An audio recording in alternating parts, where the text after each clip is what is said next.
guys! Welcome back to my channel!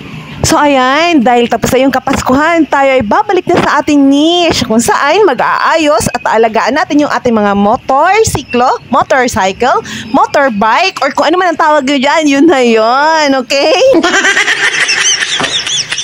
Pwede nyo pang tawaging brum brum guys. Pero bago yan, gusto kong ipaalam sa inyo na dito sa mga videos na ini-upload ko, dagdag kaalaman na makakatipid ka pa. Bakit? Dahil di mo na kailangang paggawa sa iba. Dahil ikaw mismo ay kaya mo na. So sa ngayon magkakabit tayo guys ng headlight LED na wall-E. Ang headlight LED guys ay may maraming klase yan. So mayroon tayong wall-E, may blue water, mayroon din tayong mini driving light. So sa ngayon, wall-E ang ipapakabit ni Wave 110. Ayan. Sa headlight nga pala guys, mayroon tayong mga ilaw na ipinapasok sa loob. O meron din tayong mga iniaabot lang o yung mga headlight o mga LED na nasa labas. Gaya ng ikakabit natin sa ngayon, okay? Siya nga pala guys, kung mayroon po sa inyong gustong malaman kung paano ang pagkabit ng mini driving light, meron na po tayong video niyan guys. So pakicheck nyo na lang po sa mga videos na i-upload ko na, okay? So ayan, gaya po ng nakikita nyo guys, busy si mekaniko sa paggawa ng kanyang bracket. So ayan, so kailangan ang bracket na ilalagay nyo ay yung hindi naman masyado nakakaagaw pansin, okay? So yung medyo tago-tago naman guys. So ayan, so dahil si Wave 110 ay walang tornilyo dyan sa harap, so kailangan idaan niya po sa ilalim. Ayan, so ayan, minamarkahan niya na po guys kasi dyan niya puputulin yan, okay? So ayan, so ginagawa niya lang po ng paraan. Ayan, binubutasan niya po yung tensioner bar. So ayan, so siya nga pala guys, sa pagkakabit ng wall-E, ang kailangan lang po natin ay ang mga sumusunod. Una, syempre yung wall-E natin. Pangalawa, kailangan natin ng at least 1.5 wire. Take note guys ha, pagdating sa wire, dapat po yung medyo makapal po yung laman, yung sa loob niya, hindi yung tipong wire na napupulbos din po, no, pag nainitan. So next is rocker switch. Kailangan natin ng switch or on-off switch, ganon. Tapos kailangan natin ng tensioner bar o yung ginagamit niya po para mayroong mapagkabitan na bracket, okay? Tapos kailangan din natin ng strap. Yung strap guys, yung gagamitin natin para maiayos yung mga wire sa loob. Yung hindi tipong magulo, parang magulong BOL. Ayan.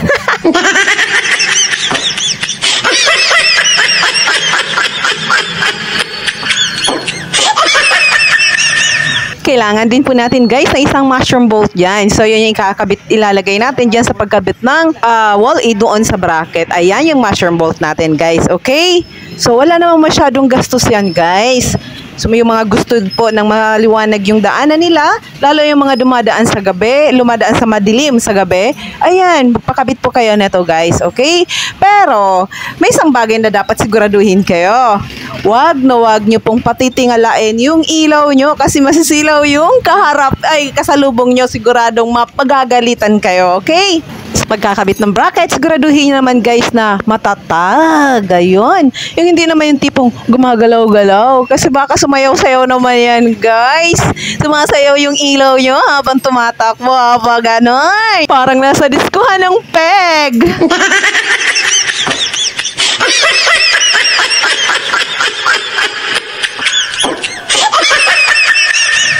So ayan nga guys, kinakabit na ni mekaniko yung headlight natin doon sa bracket niya. So para mamaya, yung wiring na lang ang gagalawin natin, ano? So ayan, okay na po yung ating headlight LED. Ayan. So ngayon, inaayos na ni mekaniko yung rocker switch or on-off switch natin guys. Nilalagyan niya po ng mga wire ang kabilaan na pin ng rocker switch natin or ng on-off switch natin. So ayan guys, tapos nilalagyan niya ng electrical tape para iwas sa pagkocontact yung dalawang linya guys, okay? So ayan po yun. So ginawa niya isang mahabang wire lang, tapos sa kabilaang dulot niya nilagay ang pin. So para mamaya matansya na lang niya yung haba ng wire na gagamitin sa bawat linya, okay? Maintindihan po ba guys? So pag naikabit na guys yung mga wire doon sa dalawang pin ng switch natin, kanya na po yung lalagyan or pupuluputan po yung wire natin ng electrical tape. Ayan, para hindi po siya maghihiwalay. So, hindi siya magulong tingnan. Ayan.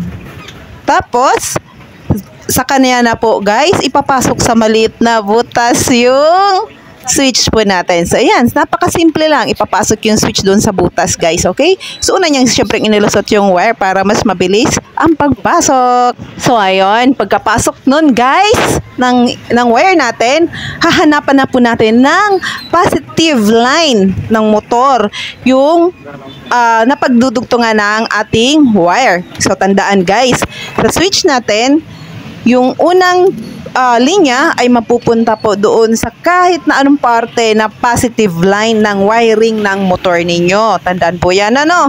Ang pangalawang linya po ay mapupunta sa positive line din po ng inyong headlight wall E. Okay? Malinaw po ba, guys? Tapos, guys, di ba po yung wall E natin ay may dalawang wire lang po, positive at saka negative po. So, bali, ang gagawin po natin, yung positive line, yung may red wire, yun po yung pinagdugtungan ninyo ng rocker switch. Pangalawa, yung black na wire, yun po naman ay mapupunta sa body ground ng motor. So, yun po. Siguro naman nasabi ko ng malinaw po yun, guys. Ano?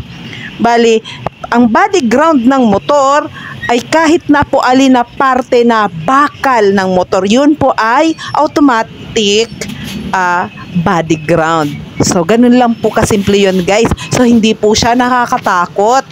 Kahit po babae, kayang gumawa niyan. O, diba?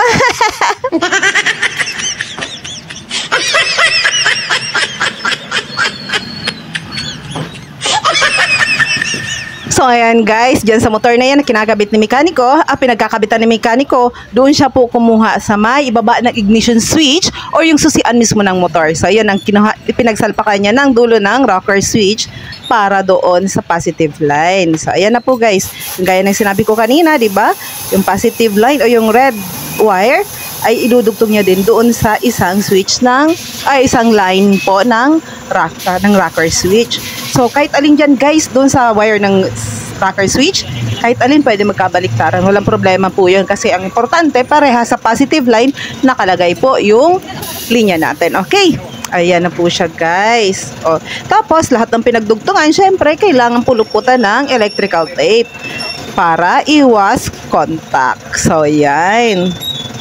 So, hindi siya makokontak sa bakal man po o kaparehas na wire niya or open wire, open line ng motor. So, hindi siya makakakontak. So, ayan na po siya guys. So, inaayos niya lang ni mekaniko dyan kung inaayos na lang po yung mga pagkakalagay po yan. So, ayan na yan guys. So, nabanggit ko na po yan kanina na ilalagay sa bakal yung isang linya ng wall-in natin guys. Ayan na po.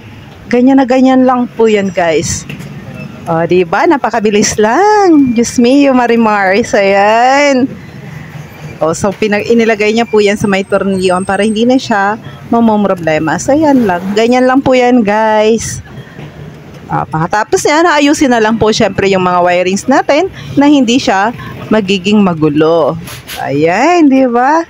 So, napakasimple lang. Dalawang linya lang. Positive, negative. So, ayan. O, diba?